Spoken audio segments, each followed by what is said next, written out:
মাটি কালাই আরো শুকেতি শেখা একবার খাও ভাই কেমন মজা ওইটে হইছে মোর স্বাদেরে খাওয়া ওরে নকিল আন্দার নকিল সাপ এক থালি ভাই খাও ভাত ওরে খায়া ভাই রে করো রে কামাই। দেখো তো তোমরা ভাল নাকি মানুষটা? হ্যাঁ কেনে রে কি হল কি করলুম তো তোমার থাকি কত কত ভাল ভাল মানুষে আন্দা খায় মাছ মাংস দই দুধ খায়ও তোর গুলি গান গয়া না শোনায়। হ্যাঁ তোমার কে ওগুলি মানুষ গান গয়া শোনায়? আরে পাগলি তুই কথাটা বুঝি পাইস নাই যার যার সাতটা তার তার মুখত। আজকে মোর মাটি কালার ডাল আর শুকেতি থাকা মোর প্রিয় খানা তো মুই মনের সুখকে একটা গান গয়া শোনালুম মাংস তাতে কি হল? হলেও তোমার থাকি কত মাসে মাছ মাংস কিনি কিনি আনি খায় খায়ও তো গান গয়া না শোনায়।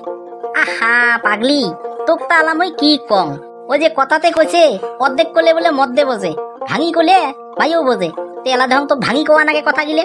হ্যাঁ এইরকম করে গান গয়া যদি সগায় শোনার বেলা হয় তাহলে তো সগায়ের গায়ক হল হয়। গায়ক নামটা তাহলে আসিল কোটি হাতে। কিরে বনু কি করিস রে? বনু ঘরে কাটিয়ে নাকি নাকি দিদি ভাই? চুপচাপ মতে কিন্তু থাকবো বনু ঘরে বাড়ি যাচ্ছি বেশি কিন্তু মুখখান ছাগলে পাতা খাওয়া নিস না মুখখান না করিস আগতে কিন্তু কয়া দিলুম। কিরে গরিবের বাড়ি হাত্তির পাড়া দুজনে আসলেন কারণ কিরে? বাড়ি হাতে আসলাম দিদি আজকে বোধহয় আমার করেন কম্বো সারা রে। তোমরা না ডাঙ্গর গায়ো একটা গান গান তো কে আছেলে না অঙ্গি ভঙ্গি দেখলি বলে দাসপান কোন তো কে আছে? ইয়ে তুই তাহলে মোক তুই প্রমাণে করে চাস নাকি? হ্যাঁ দেখো কি মনে করিস কোন তখন শোনো 1 2 3 4 শালা কোনা গেছে মোর বেশি বাড়ি মাইয়ের কথা শুনি শালা খাবে যদি হয়া শ্বশুরে দিয়েছে বাড়ি থেকে বেই করি। কে মোর কথা গিলে হয় না নয় রে? হয় রে বনু কিবা একটা মোর ব্যবস্থা কর নালে তো মোর উপায় নাই।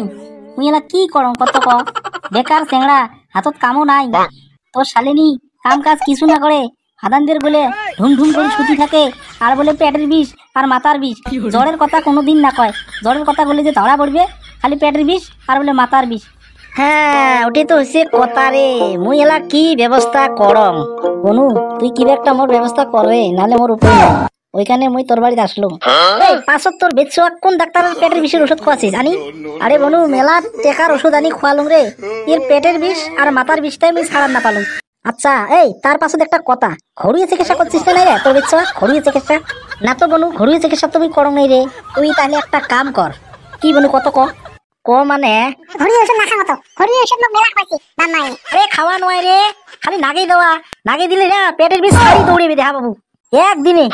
হে বনু তুই ক ইয়ে এখানে বাড়ি খান অশান্তি হয়ে আছে বাড়ির বেমার আজার থাকলে ভাল লাগে নি কত ক তুই একটা কাম করিস হালুয়ে নাটি আছে না হালবোয়া নাটি কাইবা কয় পেন্ডি আর কাইবা কয় হালুয়ে নাটি আমরা কিন্তু কই হালুয়ে নাটি তোমার তিবা কি কয়? হ্যাঁ হ্যাঁ বনু আমার তুই কয় পেন্ডি পেন্ডি পেন্ডি আছে না নাই? আছে আছে বাপে হালবোয়ায় দেইলি। আচ্ছা আছে যদি যখন ইয়ে পেটের বিষয় ঘুমি থাকবে আচ্ছা ক তখন ওই পেন্ডি খান আনিয়ে এমন পেটন শুরু করবু পেটনের চোদনের থেকে যেন ঘর থেকে বেড়ে দৌড়ে। আচ্ছা হ্যাঁ ঘর থেকে বেড়ে দৌড়ে মানে একদম পেটের বিষয় ছাড়ি দৌড়েবে এটা ঘরুয়া ওষুধ। এই ওষুধটা মোটামুটি 4-5 দিন ব্যবহার কর দেখ এর পেটের বিষ ছাড়ে না নাই। পাঁচত বনু কিবা ক্ষতি হবে নাকি রে? আরে ক্ষতির ভিতরত কিছু না খালি অলপ দুঃখ পাবি কিন্তু গায়ে জোরে বেটা খাবে রে। আচ্ছা দে এইবার এটা ব্যবহার করা হবে এই ওষুধটা। ওষুধ আর বেলেগ ওষুধ দেখে দিবেন না বলে নাকি? হ্যাঁ এই এসো ঘরে এসো এসো কয় না তোর বোন বলে ওষুধের কথা এসো।